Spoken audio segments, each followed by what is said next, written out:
c'est l'heure pour nous de recevoir Charline Hurel sur ce plateau. Bonjour Charline, je vous en prie, installez-vous. Merci beaucoup d'être avec nous. Vous êtes reporter pour TF1, pour LCI. Bonjour. Bonjour. Comment allez-vous ? Ça va très bien. Et ça va très bien. Vous êtes à la tête d'une exclusivité mondiale aujourd'hui, alors avec l'ensemble de l'équipe, Camille Soo, Anton Bondarenko et Naïm Ben Salah. Vous avez réussi ce qu'aucun autre journaliste dans le monde n'a réussi, c'est-à-dire être embarqué avec la marine ukrainienne. La mer Noire, c'est le front peut-être le plus secret en ce moment de la bataille. Elle y est cruciale là-bas. D'ailleurs, on sait à quel point l'Ukraine, il y a eu des succès majeurs au point de pousser la Russie à cacher ses navires. La flotte russe s'est retirée dans ses ports de Crimée. C'est donc dans cette zone très dangereuse que vous, avec toute l'équipe, vous avez participé à une mission de la marine ukrainienne.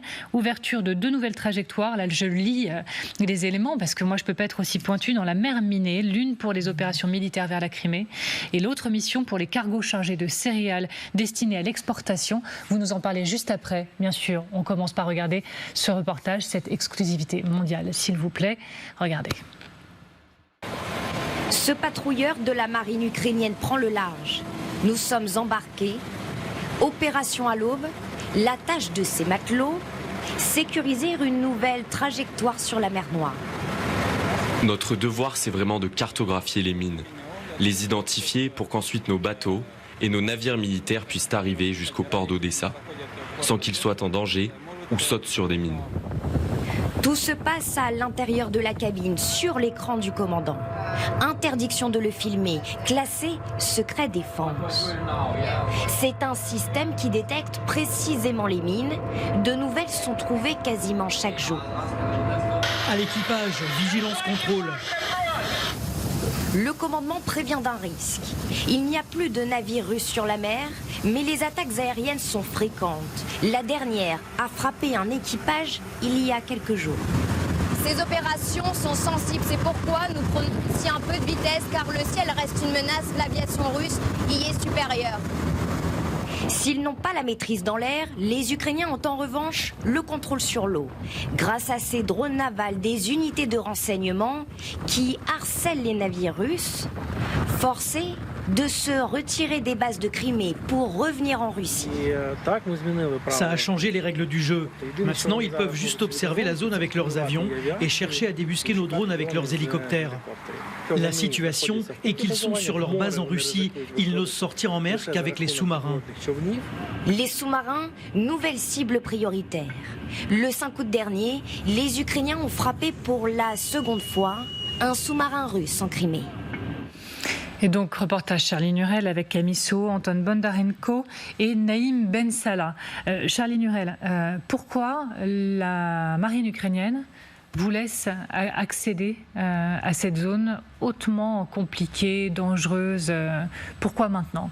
Ça a été très compliqué à avoir l'autorisation parce que ça faisait 1 an qu'on leur formulait la demande et ils ne voulaient pas. Et quelques jours encore avant, je les avais au téléphone et par l'intermédiaire de notre fixeur qui faisait la traduction, ils me disent écoutez, pour aller sur l'eau, c'est bon, on peut vous emmener, mais en revanche, on ne peut pas vous y emmener parce qu'on ne veut pas que vous voyiez l'embarcation et ce qu'il y a autour.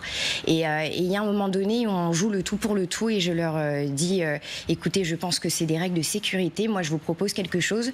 J'ai confiance en vous et je vous propose que vous me bandiez les yeux. Vous mettez un casque sur les oreilles et vous m'emmenez sur un bateau et vous me l'enlevez que lorsqu'on sera sur la mer. Et en fait, c'est cette phrase-là qui a tout redéclenché. On s'est re-rencontrés ensuite et là, à ce moment-là, ils ont dit écoutez, on n'est pas favorable parce que c'est une zone très dangereuse, mais on vous y emmène parce qu'en effet, on n'a pas encore communiqué sur le sujet. Et donc, il y a désormais une volonté de communiquer sur le sujet. Pourquoi ? Alors ils nous ont dit avec ce reportage-là, on va avoir plein de demandes et pour autant on va pas prendre d'autres équipes de journalistes. Alors ce qu'ils nous disent, c'est surtout ce qui les dérange, c'est qu'en ouvrant ce front-là, pour eux toutes ces opérations sont très secrètes et leur règle d'or, c'est de dire si on maintient ces opérations très secrètes, c'est comme cela qu'on va pouvoir continuer à éloigner la flotte russe. Alors en effet, là ils nous y emmènent, on n'est pas non plus sur une grande opération d'envergure, on n'est pas sur les bords de la Crimée, là où ils vont aussi par exemple, mais il y avait cette volonté volonté de dire c'est vrai qu'on ne parle jamais de nous et pourtant c'est l'un des endroits où on a le plus de succès alors que sur Terre on voit bien que l'Ukraine a beaucoup de pertes. Et donc est-ce que vous avez appris des choses ? Est-ce que vous avez été surprise par des éléments au cours de ce reportage ? C'est sur la supériorité aérienne d'ailleurs, on a eu des petites discussions parce qu'ils ont regardé le reportage et ils n'étaient pas forcément favorables à ce qu'on le dise. Donc là on a des discussions éditoriales, ils n'ont pas leur mot à dire là-dessus parce que ça les dérange qu'on puisse dire qu'il y a aussi des équipements de la marine qui peuvent se faire frapper par des missiles comme on le dit quelques jours avant. Donc ce sont des pertes extrêmement difficiles aussi qu'ils ont et notamment au bord de l'île aux Serpents où là les Ukrainiens ne sont pas forcément en position de supériorité. Gilles Delafont. Impressionnant. À un moment, on voit un petit drone, je crois, naval. C'est avec ces drones navals équipés d'explosifs qu'ils ont acquis la supériorité sur la mer Noire, c'est ça ? Complètement, parce qu'ils ont très peu d'équipements au niveau de la marine. Donc c'est par ces drones navals qu'il y a eu ce game changer. Et ce qui est très intéressant, c'est qu'au niveau international, dans les armées du monde aujourd'hui, on s'intéresse à ce sujet des drones navals pour les développer, notamment dans l'armée française, parce qu'on voit bien que ce sont ces drones navals qui, aujourd'hui, peuvent faire la différence sur la mer. Et pardon. Ça fait partie aussi de leur calcul stratégique de faire la promotion de cette nouvelle technologie pour eux ? Évidemment, parce qu'ils le disent, ce sont des créations, donc des unités de renseignement, que ce soit le SBU intérieur ou le GOUR, le renseignement militaire. Donc évidemment, il y a aussi toute cette coopération. Et là, ils sont assez fiers de pouvoir dire oui, on a influencé toutes les autres armées du monde à pouvoir développer ce genre d'engin. Elsa Vidal, même à distance, vous avez pu regarder ce reportage, cette exclusivité LCI. Ça vous inspire quoi ? Parce qu'on peut être quand même surpris, on insiste sur ce point, que notre équipe, on en est très très fiers, mais ait pu accéder à un point aussi sensible. Je pense que le moment était peut-être aussi opportun pour les forces ukrainiennes de faire connaître la clé de ce succès dans la mer Noire, parce que si l'offensive actuelle à Koursk est extrêmement surprenante, agile, créative, il y a eu un précédent qui est la capacité des forces ukrainiennes à reprendre le contrôle, reprendre l'avantage sur l'armée russe dans la mer Noire, à un point qui n'avait jamais été envisagé. Je suis très reconnaissante aux équipes d'avoir pu enfin nous apporter des images de ce qui se passait en mer Noire. Tout le monde était quand même suivait avec une grande attention l'évolution de la situation, mais sans images, il était difficile de se la représenter. Cette guerre est peut-être comme toutes les guerres, mais c'est la seule que nous connaissons à l'heure actuelle en Europe, et pour nombre d'entre nous, c'est la première.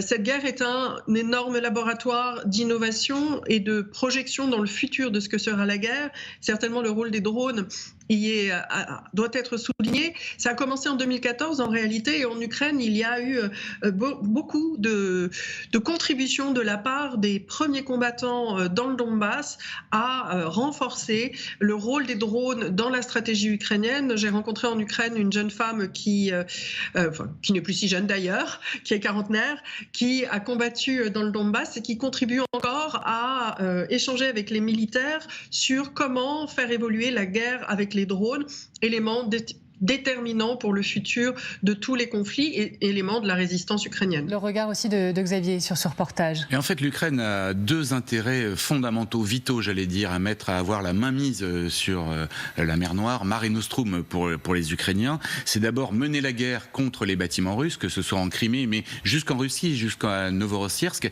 et puis aussi protéger son trafic de céréales, notamment, on en a beaucoup parlé, mais d'acier. Il y a énormément de bateaux qui transportent de l'acier.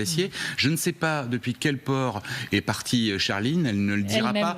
Mais elle avait les yeux bandés. Je viens de regarder à l'instant, entre Odessa et l'autre port qui s'appelle Chornomorsk, actuellement il y a une quarantaine de navires commerciaux qui sont en train d'emmener du blé, de l'acier, donc je le disais, et il est essentiel pour les Ukrainiens de montrer au monde entier que ce trafic-là est sûr, il est protégé, et on le voyait avec ce patrouilleur, il se met à l'abri aussi des mines que les Russes peuvent encore déployer. Merci beaucoup, merci Elsa Vidal d'avoir été avec nous même à distance. Merci à vous. Merci infiniment Charline Hurel et bravo pour ce reportage. Bravo également, je les cite encore, Camille So, Anton Bondarenko et Naïm Ben Salah. Bravo pour votre travail.